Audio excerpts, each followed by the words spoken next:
Tetapi selepas pilihan raya, persoalannya siapa yang bertukar? Siapa yang melupakan prinsip perjuangan yang sebenar? So, persoalannya rakyat akan tanya, mengapa dua Perdana Menteri lepas tidak menggugurkan kes dan Perdana Menteri sekarang, walaupun dengan majoriti lebih kukuh dan stabil, menggugurkan kes? Jadi kalau saya tahu bahawa saya bersih, saya berintegriti, walau ditekan macam mana pun, jangan takut. Tak pernah sekali pun saya mohon kes saya digugurkan. Yang saya mohon adalah supaya saya dibicarakan dengan adil di mahkamah dan saya berada di mahkamah sampai ke hari ini, menunggu keputusan saja. Jadi yes man, Pak Turut lagi syok. Banyak 4 juta ringgit dapat jawatan GLC. Sekarang ini semua dikosongkan. Macam mana nak basmi kemiskinan? Akhirnya yang kena hukum rakyat, bukan ahli parlimen. Let us learn to be strong first.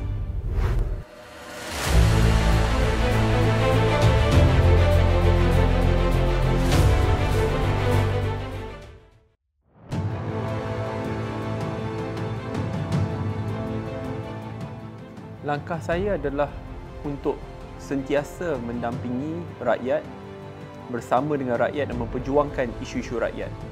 Konsisten daripada dulu, kini dan pada masa yang akan datang.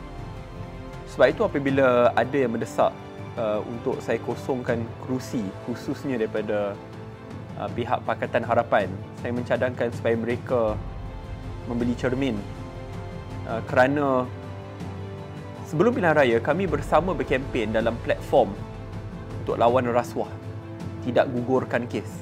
Pemimpin-pemimpin tertinggi PH berkempen pagi ke malam untuk penjarakan Datuk Seri Zahid Hamidi. Saya tak pernah tahu dalam ucapan saya katakan perkara tersebut. Bukan saya, mereka yang katakan. Saya kata kita perlu ikut sistem perundangan, the rule of law, jangan campur tangan. Tetapi selepas pilihan raya, persoalannya siapa yang bertukar? Siapa yang melupakan prinsip perjuangan yang sebenar? Saya rasa saya kekal dengan platform yang sama. Sebab itu dalam bab ini saya rasa rakyat Malaysia bijak menilai dan saya agak yakin selagi saya berada di landasan yang betul, saya kekal berprinsip, insya-Allah semua akan berjalan dengan baik dan saya akan terus laksanakan tanggungjawab saya di meja pembangkang untuk semak dan imbang dan untuk suarakan isu-isu dan keresahan rakyat.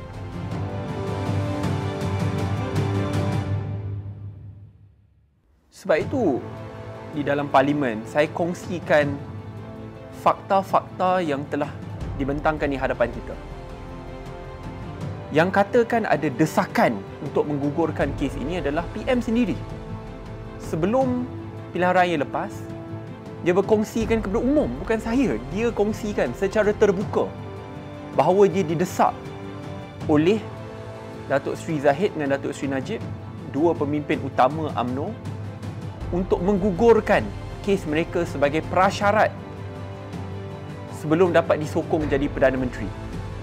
Itu yang pertama. Sebab tu saya bangkitkan soal ni kerana rakyat tanya saya, dulu PM kata desakan itu adakah dia tertangguh tidak dibuat sebelum pilihan raya tetapi hanya dibuat selepas pilihan raya? Tapi kalau hanya fakta itu saja memang tidak mencukupi. Kita tak boleh tuduh PM. Tetapi selepas pilihan raya, satu persatu, a sequence of events, kes ditangguhkan berkali-kali dan ditangguhkan dengan menggunakan alasan bahawa ini merupakan jawatan timbalan Perdana Menteri. Ada mesyuarat-mesyuarat penting yang berkait rapat dengannya. Selepas itu, pendakwa raya yang berjaya menubuhkan kes prima facie, beban bukti yang mencukupi supaya seseorang itu perlu membawa pembelaan, menyertai pembelaan.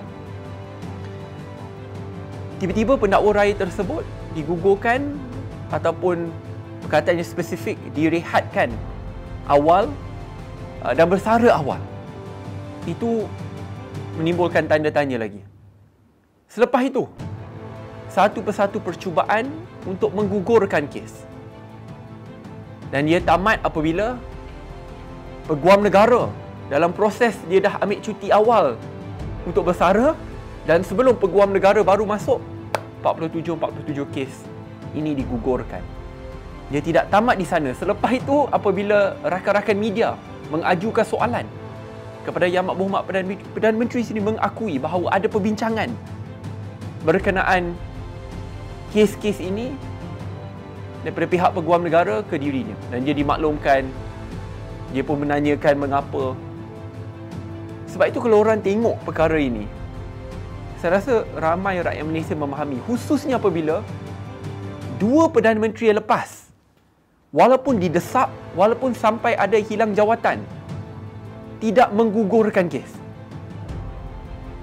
So, persoalannya rakyat akan tanya, mengapa dua Perdana Menteri yang lepas tidak menggugurkan kes dan Perdana Menteri sekarang, walaupun dengan majoriti lebih kukuh dan stabil, menggugurkan kes. Pada masa yang sama, kalau katakan bahawa, ini adalah lantikan peguam negara kerajaan lepas. Tapi dulu, bukan mereka juga ke yang tuduh peguam negara ni peguam negara tidak adil, boneka politik, akhirnya Pak Turut. Bukan diorang yang kata benda ni. Dan mereka kata ini semua pendakwaan politik bila kena pemimpin mereka. Tetapi selepas berkuasa, panjangkan kontrak dan kes digugurkan apabila transisi ke peguam negara yang baru. Sebab itu, mewakili pimpinan muda, kita ada bermesyuarat. Panjang kita bincangkan hala tuju parti kita. Dan kita telah buat keputusan, buat masa ini kita akan fokus. Ya, kita ke meja pembangkang, dan dalam apabila kita ke blok pembangkang ni, isu-isu rakyat yang boleh kita perjuangkan bersama akan kita perjuangkan bersama. Sebagai contohnya isu DNAA ni. Dan banyak lagi isu-isu rakyat lain. Isu keterjaminan makanan yang kita bangkitkan, pendidikan yang berkualiti, ya, isu kos sara hidup, pekerjaan. Ini semua isu yang saya rasa ada persamaan yang boleh kita perjuangkan bersama. Tetapi keputusan muda adalah untuk kekal sebagai third force di blok yang ketiga, dan mana kita boleh kerjasama, kita akan kerjasama. Mana ada perbezaan pendapat, akan kita lawan dengan hujah. Tetapi muda telah pun membuat pendirian bahawa kita akan bersama di blok pembangkang.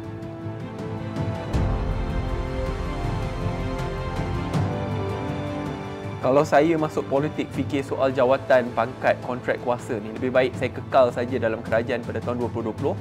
Lagi best jawatan menteri dah ditawarkan. Bila tolak menteri, jawatan pengurusi GLC yang gajinya lebih tinggi daripada Perdana Menteri. Lepas tu saya lawan bila kena ugut. Sampai diheret ke mahkamah, saya tak lompat. Ramai ahli parlimen yang lain lompat, ya, yang dulu jawatan tinggi parti politik. Saya tak lompat kerana tidak takut. So, kalau saya nak mohon benda-benda sebegini, lebih baik dululah. Dan kalau saya fikirkan soal rundingan kuasa semata-mata, lebih baik berada dalam kerajaan lagi selesa. Kuasa rundingan tu lagi kuat. Jadi yes man, Pak Turut, lagi syok. Peruntukan banyak, 4 juta ringgit. Dapat jawatan GLC, lihat sajalah sekarang. Dulu kata tak nak jadikan GLC sebagai ganjaran politik. Hari ini GLC sebelum ni tidak ada lantikan politik seperti Mara, Felda, Felkra, sekarang semua dah jadi tempat lantikan politik juga. So kalau nak sedang, lebih baik kekal kat dalam lah.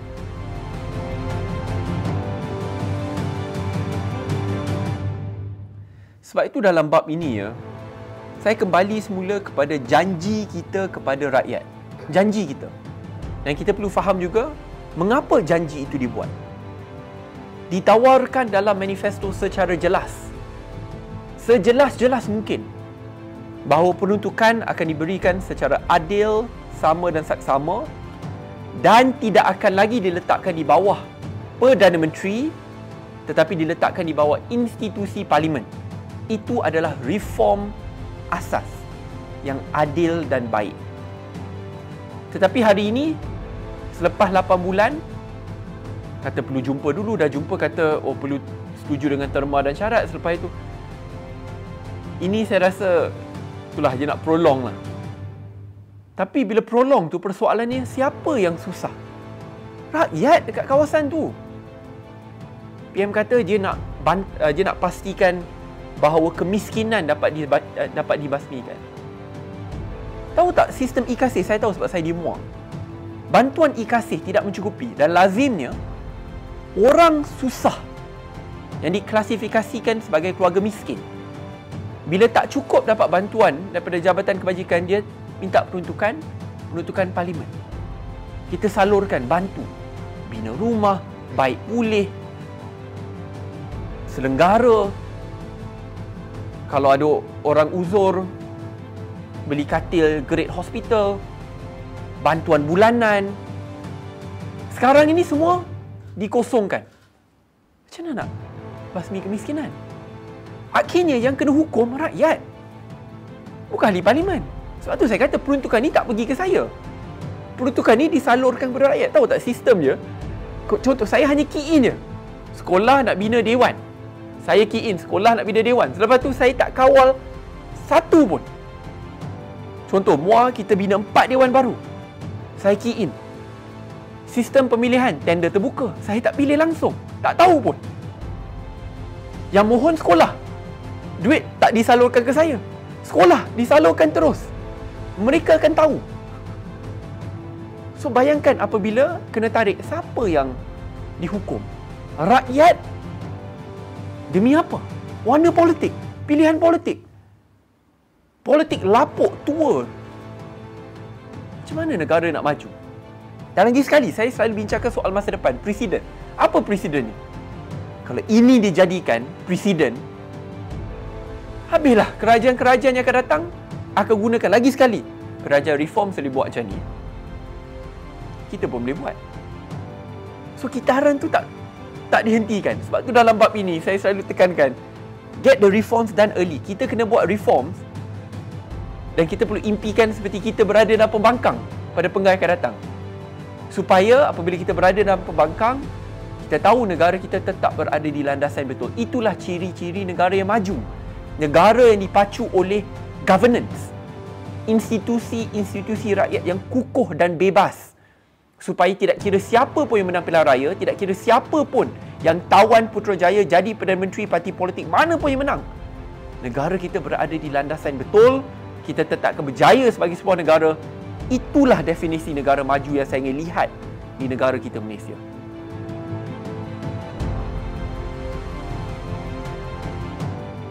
Saya menerima kritikan dengan hati yang terbuka dan saya lihat ramai kata, oh selepas ini akan berjaya, kata habislah, selepas ini akan dikuburkan. Yalah, pilihan raya ni ada menang dan kalah. Kalau lihat banyak parti-parti yang bertapak hari ini, parti terbesar, mereka memakan masa puluhan tahun sebelum dapat berakar di negara kita dan berjaya hari ini. Kami masih baru. Biarlah kita bersusah-susah. Seperti orang kata tadi, persoalan joinlah blok ni, joinlah blok ni. Kita perlu buktikan diri kita dahulu. Mereka nak bangkang, mereka nak lawan, mereka ada kekuatan yang tersendiri. Let us learn to be strong first. Sebab itu kita perlu pandang ke diri kita dahulu, muda. Dan bagi diri saya, Syed Saddiq, saya bila menyertai politik bukan sekadar untuk menang satu pilihan raya. Saya masuk politik kerana saya nak berkhidmat dan mengubah nasib daripada satu generasi ke generasi yang akan datang. Kerana perubahan intergenerasi ini jauh lebih penting. Kerana saya nak lihat negara saya jadi negara yang maju, negara yang bermaruah dan berintegriti, yang dihormati di persada dunia. Bila saya pergi ke luar negara, orang kenali Malaysia sebagai negara yang maju, baik, ada sistem pendidikan yang terbaik, pekerjaannya baik, pelaburan datang. Dan apabila orang lihat negara utama di Asia Tenggara, Malaysia first. Sebab kita ada semua resepi untuk kejayaan ini. Resepi utama bukan isu sumber mineral, minyak, bukan. Rakyat kita. Rakyat kita bijak, cerdik, pandai, kerja kuat. Saya rasa negara ini is destined to succeed. Tapi proses itu memang akan memakan masa. Tapi saya nak menawarkan khidmat saya sedikit sebanyak untuk membantu proses itu, supaya saya dapat mewariskan negara yang lebih baik pada generasi yang akan datang.